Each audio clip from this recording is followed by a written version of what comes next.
Cuestionario Acervo, Patrimonio del Pensamiento. Ideas, reflexiones y certezas de grandes personalidades argentinas. Hoy responde Pacho O'Donnell.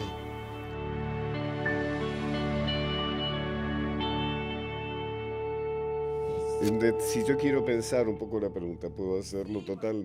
Vos vas a editar esto, ¿no? Sí, O sea, yo puedo esto interrumpir. va solo.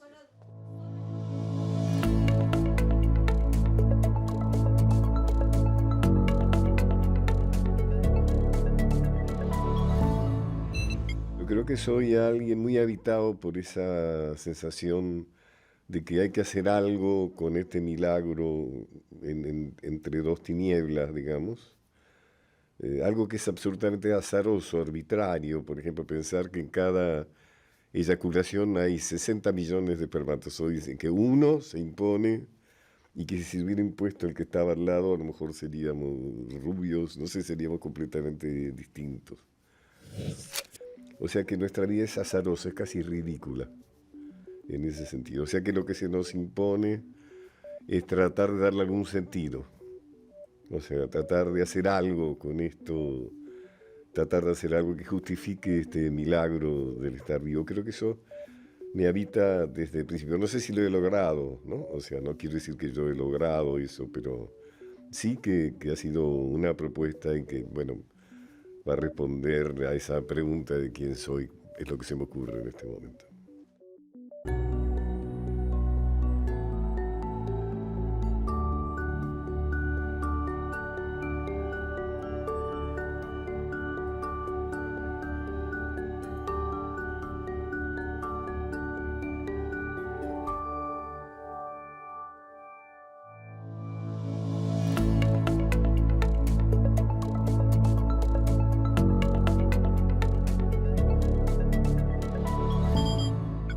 Tengo como muy claro mi compulsión a hacer cosas, a satisfacer mi deseo, como le decía recién, ¿no? A estar atento a mi deseo. Eso me ha hecho ocupar distintos campos, o sea, ¿no? Como a veces digo, jugar con todos los juguetes del placar, o por lo menos con la gran mayoría de juguetes del placar. Entonces, se podría decir que he hecho dramaturgo, política, es decir, escritor, historiador, psicoanalista, médico. Entonces lo que hago es confundir. Entonces los psicoanalistas deciden que soy historiador, deciden los historiadores, deciden que soy político, los políticos deciden que soy dramaturgo. O sea, me echan de todos los corrales, digamos, no pertenezco a ningún corral. Y creo que yo mismo a veces me confundo, ¿no?, sobre esa necesidad de cubrir tantos campos.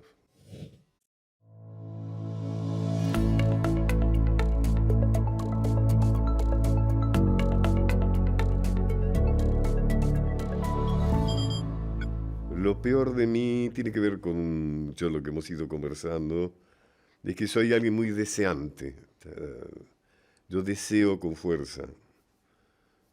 No sé si eso es escorpiano, no sé qué, pero... Y a veces ese desear con fuerza, a veces me lleva a llevarme por delante algunas cosas, ¿no? Algunos deseos de otras personas que por ahí se cruzan con... Pero al mismo tiempo, siempre las caras de la moneda, al mismo tiempo creo que eso es lo mejor de mí. O sea, no, yo he sido heterodoxo en todo. He sido heterodoxo como psicoanalista, como escritor, como todo. Es decir, siempre he tenido mi propia versión, digamos, de cómo hacer las cosas, ¿no? No, me ha costado mucho sujetarme a una convención, digamos, a lo que se supone que tiene que ser. Nunca van a nombrar en ninguna academia de nada, ni en la academia de letras, academia de teatro, nada, porque siempre soy como un outsider.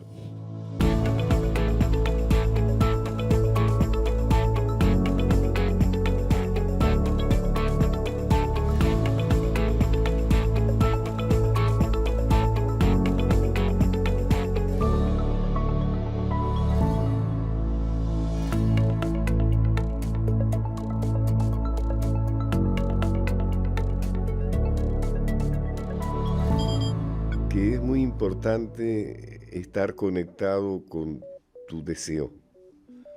Tiene que ver con lo que hablábamos hace recién sobre darle un sentido a la vida. La posibilidad de darle un sentido a la vida tiene que ver fundamentalmente con el hecho de estar en contacto con un verdadero deseo, deseo propio, algo que tiene que ver con vos. La sociedad está armada de forma tal de colonizarte el deseo. O sea, la sociedad capitalista te coloniza el deseo y lo pone al servicio del consumo. Esta sociedad se basa fundamentalmente en el consumo. Para eso es necesario amaestrarte, un amaestramiento inconsciente. O sea, te coloniza el inconsciente. O sea, vos lo deseas sin darte cuenta que en realidad no deberías desearlo. Uno tiene que hacer el gran esfuerzo de estar permanentemente en contacto con el propio deseo, aquello que realmente te hace bien, que tiene que ver con tu felicidad. Por supuesto tengo una especial predilección por Mozart, pero no soy, por ejemplo, de los que escriben escuchando música, ¿no? No, a mí me distrae la música cuando escribo.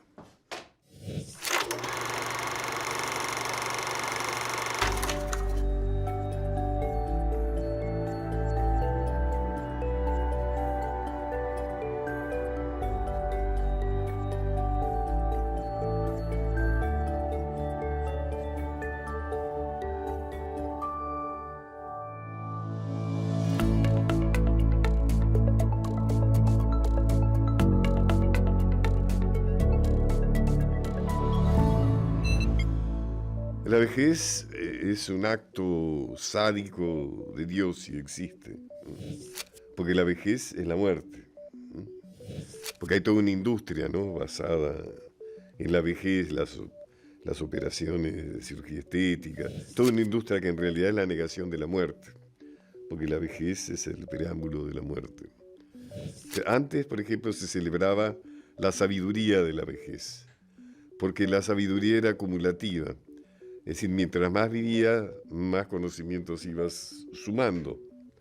Pero ahora un chico de 12 años sabe muchas más cosas que yo en función de lo que realmente se supone que sirve para la vida. Va a manejar mucho mejor que yo todo lo que es digital, todo lo que es inteligencia artificial, todo lo que tiene que ver con la robótica. Para esas cosas los viejos hemos quedado descalificados, ¿no es cierto? Porque una sociedad de consumo, de la cual hablábamos hace un rato, no tiene lugar para los viejos. Ojo que yo estoy usando la palabra viejas y viejos reivindicándolas, porque la vejez ha pasado a ser algo tan negativo, entre comillas, que se le cambia el nombre, se dice personas mayores, tercera edad. No, viejo, reivindiquemos. Imaginemos qué malo sería el título de la bella novela Hemingway si en vez del viejo y el mar se llamara La persona mayor y el mar. Quedaría muy feo, ¿no es cierto? No es cierto que la vejez es sinónimo de deterioro. Podemos mantenernos en buen estado, podemos seguir teniendo relaciones sexuales, podemos tener energía, podemos empezar cosas nuevas, siendo viejas y viejos.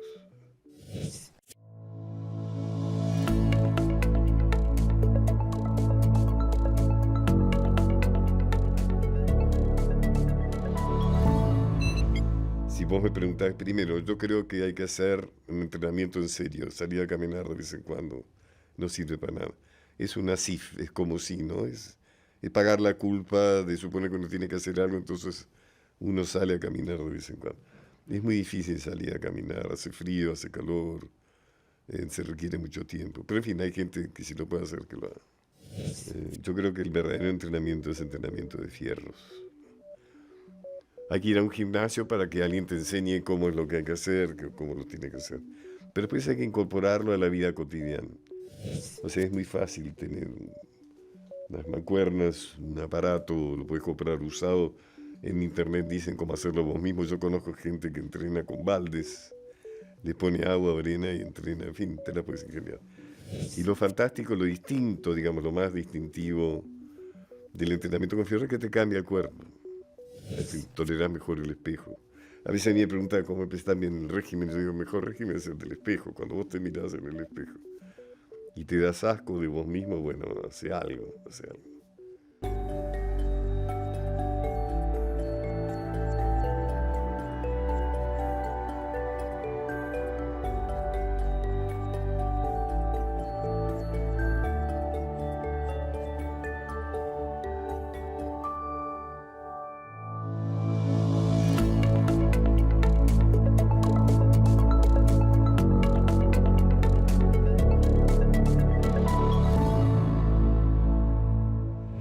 Mi mayor logro es haber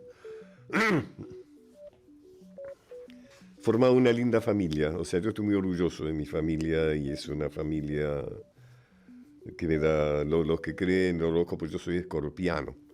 Y dicen que los escorpianos, ¿sabes? Somos muy deseantes, nos proponemos un objetivo y allá vamos, pero al mismo tiempo somos muy familiares, es algo así como el reposo del guerrero. Tengo una familia deliciosa, una gran esposa, Marina, una muy brillante médica, 5 hijos, todos muy, muy unidos, nos juntamos con mucha frecuencia. Tengo una profunda sensación por el amor, ¿no?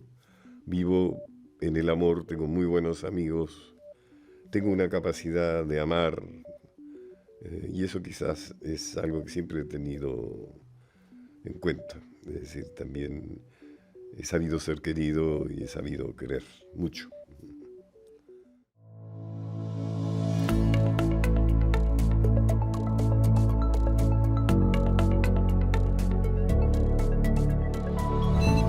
Otra cosa que sé es que me agrede mucho la mediocridad, pero mi propia mediocridad, ¿no? La sociedad nos quiere mediocres, o sea, este sistema extraordinariamente eficaz del capitalismo que funciona desde adentro de cada uno de nosotros. Una propuesta es idiotizarnos, ¿cierto? O sea, el idiota no entiende, no comprende, no se revela, ¿no? El amo siempre trató de que el esclavo no entendiera, no comprendiera, no se revelara. Es un elemento fundamental de la dominación, ¿no? Y creo que eso se ve claramente en un funcionamiento social de mucha mediocridad.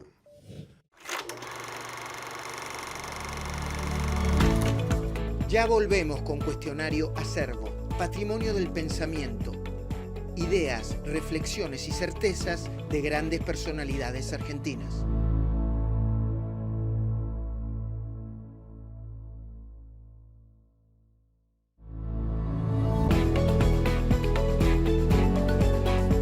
Continuamos con Cuestionario Acervo, Patrimonio del Pensamiento. Ideas, reflexiones y certezas de grandes personalidades argentinas. ¿Seguimos?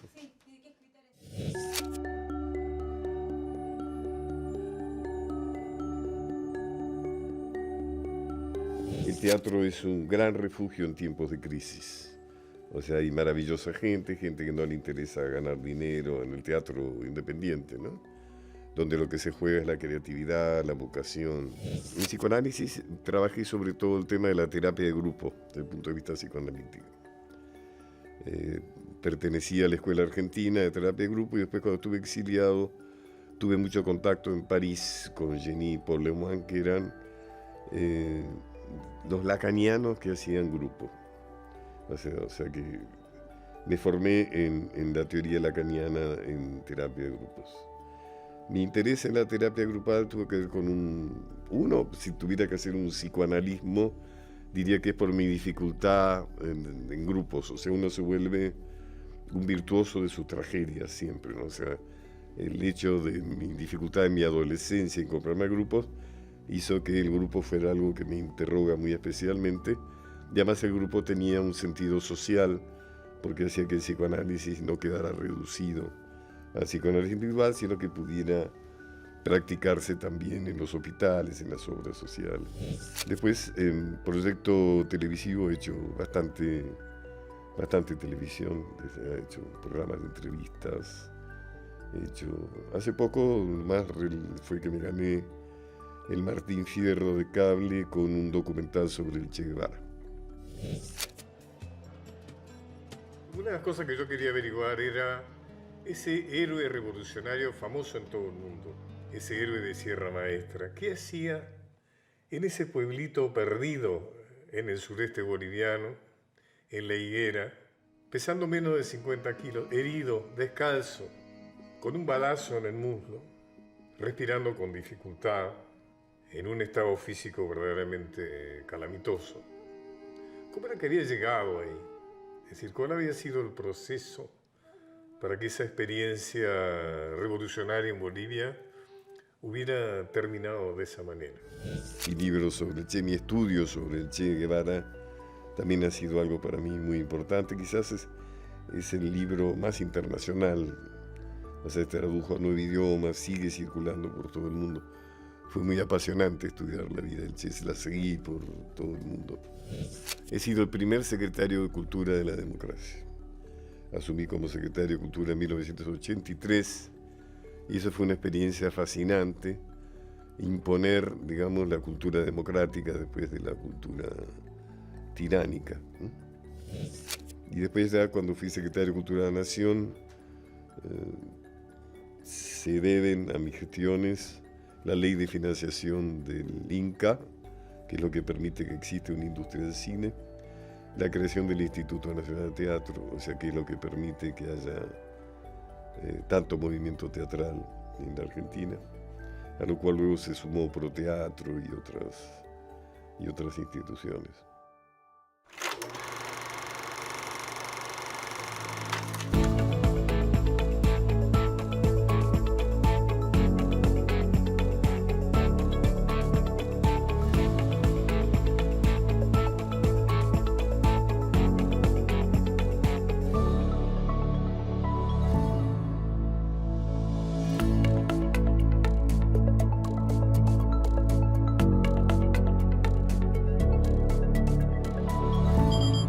Yo creo que un problema muy grave argentino es, por un lado, lo que te dije, una descomposición moral, que me parece importante. Es decir, no soy nada moralista, quiero decir que cierta concepción de lo bueno y lo malo organiza una sociedad. Y yo creo que la principal neurosis es, lo cual está muy fomentado por la historia mentirosa que tenemos, la historia desviada, digamos, que nos han enseñado, que nos cuentan siempre, es un sentimiento nacional muy pobre. Nosotros la palabra nacionalismo tiene una connotación negativa, han logrado que tenga una connotación negativa. Si yo dijera ahora, yo soy nacionalista, tendría que aclarar nacionalista, pero sin Z, nacionalista, pero no demasiado, nacionalista, pero nada que ver con las dictaduras, ¿no es cierto? Y creo que eso hace que, como te decía hace un rato, hace muy difícil valorizar lo propio. Y en cambio, hay un ADN nuestro de valorización de lo ajeno. En este momento, el símbolo patrio más significativo es la camiseta del seleccionado nacional, sin duda. Y esas situaciones son las que uno vibra, son los pocos momentos que uno se siente parte de algo mayor, ¿no es cierto? Como si realmente en ese momento pareciera que la patria existiera, ¿no? O sea, nos sentimos unidos a otros, empujando por algo que tiene que ver con una necesidad de triunfo.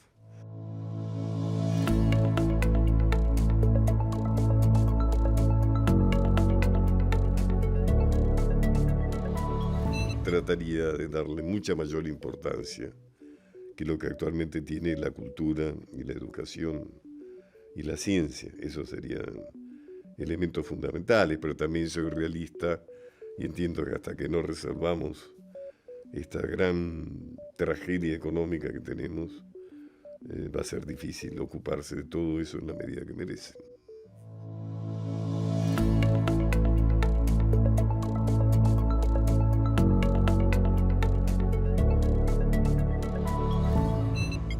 Si tomamos la pregunta por la izquierda argentina marxista, que es lo que realmente merece el nombre de izquierda, tiene un problema de ser básicamente, de ser un extraordinario elemento de comprensión de la sociedad. O sea, el tema de la grieta argentina no la podemos entender si no es como lucha de clases. O sea, si no, no se entendería por qué Fernández gana en La Matanza y Macri gana en el Barrio Norte, ¿no? Evidentemente hay un tema ahí, básicamente división de clases. El problema que tiene la izquierda marxista es su esencia internacionalista.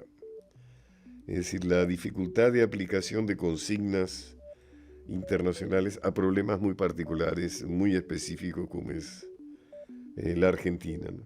Y eso era muy claro, digamos, el apogeo del Partido Comunista cuando las instrucciones venían de Moscú y debían ser aplicadas acá y en todo el mundo. Yo eso lo viví muy claramente cuando participé en la política universitaria. La izquierda siempre se llevó mal con el peronismo, a pesar de todos los esfuerzos que ha hecho por infiltrarlo, por dominarlo, por controlarlo, por regirlo. ¿No es cierto? Porque el peronismo es una instancia profundamente nacional. O sea, el peronismo es solamente argentino, no puede ser de otra nacionalidad. De ahí la incompatibilidad que siempre ha habido, por un lado, un pensamiento supuestamente más lúcido y por otro lado el hecho de que realmente el peronismo era quien tenía todo el apoyo y el favor popular, ¿no?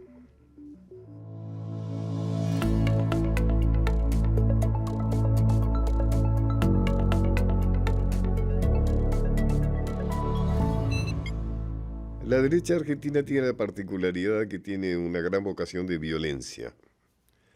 O sea, la derecha argentina cumple con, es una derecha conservadora, es decir, trata de que el statu quo que la favorece no se modifique. Y siempre, cada vez que se siente amenazada en sus intereses, reacciona con violencia. Es una derecha con mucha capacidad de violencia. Lo hizo en tiempos de las guerras civiles, lo hizo en muchos momentos y sobre todo en la época de la ominosa dictadura del Proceso.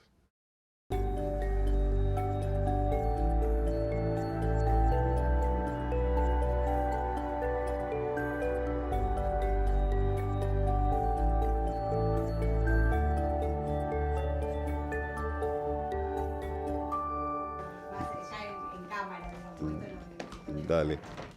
Bueno, ¿y alguna cábala que tengas en general antes de algo importante? No, no tengo cábalas. No tengo cábalas.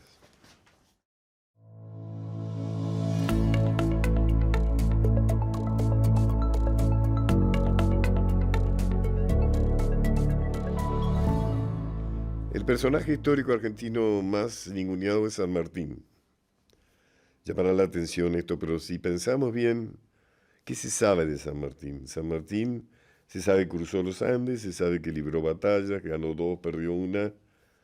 Pero ¿qué pensaba San Martín? Bueno, los que escribieron la historia, por lo menos no pudieron dejar de reconocer que San Martín es el campeón. Pero nos lo dieron mutilado de ideas. O sea, por ejemplo, San Martín se tiene que ir en 1824, se tiene que exiliar con peligro de vida, gobierna Rivadavia, su gran enemigo, y no vuelve hasta el 50, cuando muere. Los que ganaron las guerras civiles tenían muy mala relación con San Martín. San Martín era un hombre más propenso al federalismo, un hombre, por ejemplo, que apoyó a Rosas, un hombre que tuvo el gesto de reconocer la extraordinaria defensa de la soberanía que había hecho Rosas, y lo premia con el premio máximo de la historia argentina, que es cuando al morir le lega su sable libertador.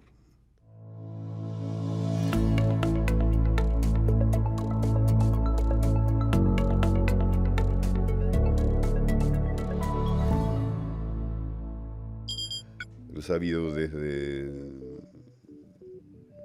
medianos hasta muy malos. Yo los que más reivindicarían sería Alfonsín, a quien conocí bien, y en todo caso le restaría puntos por su ineficiencia. Fue un presidente, excelente persona, pero ineficiente. Lo pondría también a Néstor Kirchner, que me pareció un presidente con ideas muy interesantes, pero lamento cierta predisposición a considerar que la política tenía que ver también con mucho realismo relacionado con el dinero y esas cosas, digamos, que creo que mancharon un poco su gestión. Cristina, indudablemente, me parece una persona muy valiosa, con un gobierno con hallazgos muy grandes, y quizá con el problema de haber incorporado, de haber quedado contaminado por esos personajes muy desagradables como Báez, López, todos esos, que creo que era innecesario, debería haber sido más cuidadosa en eso. Menem me parece un tipo cuestionable por su orientación liberal, que en alguna medida traicionaba los principios del peronismo, pero creo que es muy recatable su eficiencia. Fue un hombre que gobernó realmente, que lo que se propuso hacer lo hizo, aunque haya sido cuestionable.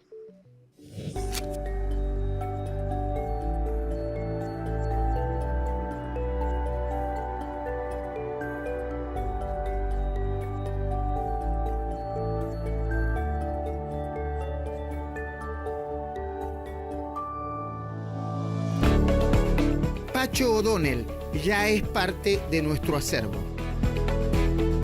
Cuestionario Acervo, Patrimonio del Pensamiento, ideas, reflexiones y certezas de grandes personalidades argentinas.